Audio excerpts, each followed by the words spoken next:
भारताचा आंतरराष्ट्रीय दिव्यांग स्नूकरपटू व सांगलीचा सुपुत्र शयन शेखर शेट्टी याने चीनमधील शांघाय येथे झालेल्या शांघाय मास्टर्स वर्ल्ड स्नूकर स्पर्धा 2026 मध्ये सलग तिसऱ्यांदा रौप्य पदक पटकावत इतिहास रचला आहे.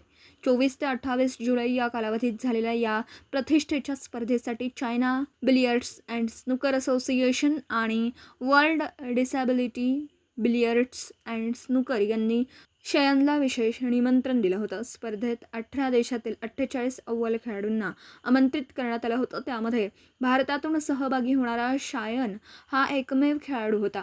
त्याच्या प्रवासाचा व निवासाचा संपूर्ण खर्च WDBS आणि शांघाय बिलियर्ड्स असोसिएशनने उचलला. स्पर्धेत शयनने माजी जागतिक क्रमवारीतील अव्वल खेळाडूंचा पराभव करून अंतिम फेरी गाठली.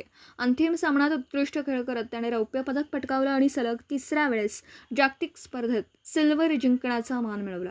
यापूर्वी जून 2026 मध्ये थायलंड येथे झालेल्या वर्ल्ड डिसॅबिलिटी स्नूकर चॅम्पियनशिपमध्ये शयनने कांस्य पदक जिंकून देशाची मान उंचावली. तसेच वर्ल्ड डिसॅबिलिटी स्नूकरसाठी भारताचा अधिकृत ब्रँड अँबॅसेडर म्हणूनही त्याची नियुक्ती करण्यात आली असून ही देशासाठी अभिमानाची बाब आहे. आता शयनचं लक्ष 16 ते 21 ऑगस्ट दरम्यान फिनलंड येथे होणाऱ्या वर्ल्ड ॲबिलिटी स्पोर्ट्स स्पर्धेवर आहे. ऑलिम्पिकच्या तोडीची मानली जाणारी ही स्पर्धा जिंकून सुवर्णपदक भारताच्या नावावर करण्याचा त्याचा निर्धार आहे.